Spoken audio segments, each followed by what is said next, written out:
Today we're going to show you what we picked up from the March NARBC show of 2024. Now, I didn't pick up a whole ton of animals. There are 3 though that I want to show you today. And believe it or not, our top pickup is not a ball python. A lot of what I got was actually equipment. The biggest thing we got was this brand new sea serpents incubator. I got the second to largest one, the 48. I kind of almost sprung with the largest one, but it really wasn't a matter of cost so much as it was a matter of space. It's really clean, sleek, nice, cool little lights in there. But the biggest thing is that it holds temperatures incredibly well, and it holds a lot more egg boxes than I previously could. I certainly could have saved my money and done it myself, and I could have saved a considerable amount, but this was a purchase of convenience. I'm starting to feel maybe a little bit of the aging effect, and I don't want to carry heavy, gigantic things. There's also been a few instances where we've had a rodent get out, and they just seemingly know to go hide behind the incubator. I can just easily roll this very lightweight incubator out because it's on wheels. The other incubator was a heavy metal converted fridge, and that sucked. I'm talking too much about the equipment,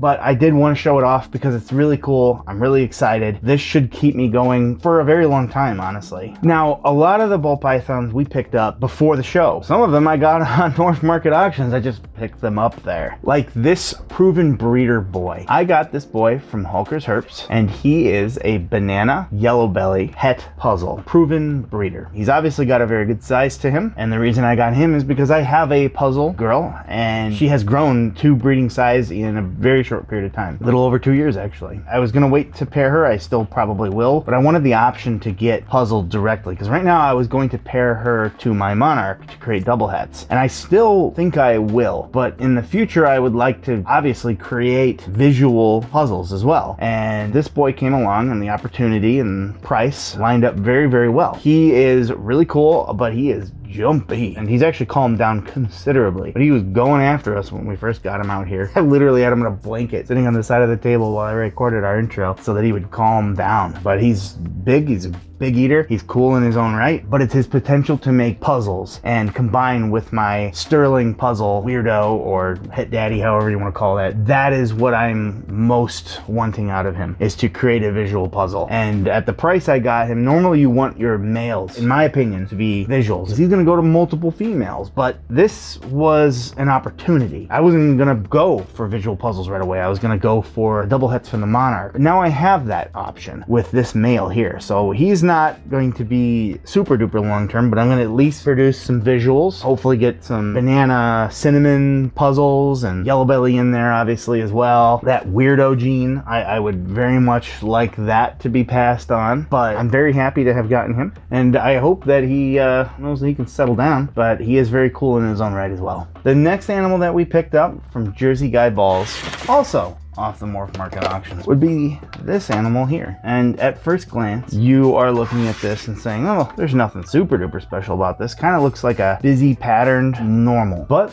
this animal right here is 100% clown and 50% het Monsoon. The thing about Monsoon that everyone says is that it has very powerful markers. There is no genetic test to date for Monsoon, but when a shed test does come available, I will send it in so that I can be 100% certain regardless of the markers. But one of the markers from my understanding are less of the alien heads, and you see that here. You see a lot of just banding, little keyholes, stuff like that. Another one that I hear from a marker would be a very busy pattern that stretches across the top of the animal, which is not as common. You usually have this band going down the animal. You get a lot of it that stretches over from one side to the other, where you get combined patterns like this right here, like this right here, like this right here, where a lot of them are conjoining from one side of the snake to the other, where they are meeting each other in the middle and basically creating an actual ring around the snake itself. But obviously this is a gamble, so do I plan on working Monsoon eventually? I don't know. I am not invested at the price that they are right now. I'm not interested to spend 10 grand on one animal that I do have some worries that you can't really work pattern in. I don't even know if it's necessary to worry about that sort of thing, but I figured it was worth the gamble because the gamble was very small, and it still has some upsides regardless. It's a usable animal, and it represents a chance to get into a project that I otherwise would never be able to do. Something that's really cool, that's really fun to look at, that's definitely an eye catcher, and we'll see. And for probably the biggest animal pickup at the Tinley Park NARBC show from JMG Reptiles would be this little guy right here. He is an extreme red albino, which means that he is from a bloodline that is very vibrant. Het sunburst, 50% het snow. Well, now what that means is that he is a visual albino. He is het for sable, which is the next necessary ingredient to create a sunburst. And he is 50% het exantic, and he is a sassy little guy. He wants you to believe he is a cobra. This male right here is going to fit perfectly into my projects. I really love the albino stuff in hognoses. They are so vibrant, and look at this. This is like blood red. Yes, you could argue there's some oranging tint to this, but this looks like dried blood on this animal here. I am absolutely in love with the pattern and everything to do with it. I've loved hognoses for a very, very long time, and I've said this before, but when I was first getting into this, I was briefly debating whether I should breed hognoses or ball pythons. I eventually chose ball pythons, and it's all your fault. Yeah, all your fault.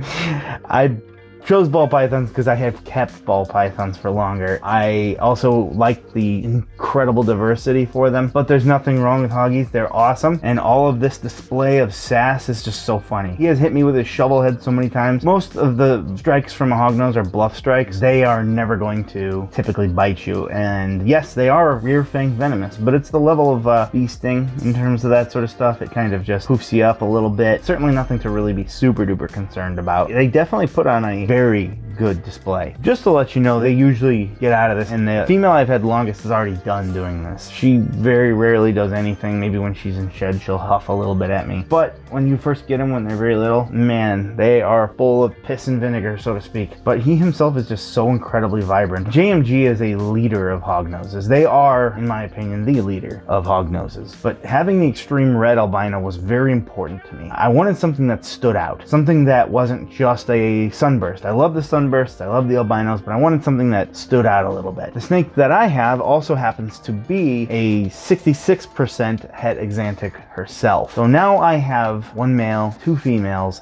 that are going to fit into this project. I will eventually start working. It'll be a little while before all of these are ready, obviously a couple years, maybe a little more. He'll be ready before then, obviously, but I eventually want to try to find a full-grown female just so I can start getting clutches before these are all ready, so I can start gaining that knowledge and experience of breeding these. But he's just so phenomenal. If I can get that exantic, if I get lucky and he ends up hitting as exantic, if the girl ends up being exantic, then I can create these cool, insane combinations. Right now, everything is visual albino. So everything I'll be creating right now anyway will be 100% albinos, which I'm fine with. I thought about that, having some variety and maybe not getting some albinos. And eventually that will be the case. But this, I wanted to create a strong line of albinos and of snakes that were going to be able to fit into this sunburst project and roll the dice, so to speak, on the exantic as well. So what will I also be getting? I don't know yet. Probably into exantic, maybe some other things as well. But right now, he is awesome. He is cool as hell. I love their sassy little attitudes. How he is trying to intimidate me.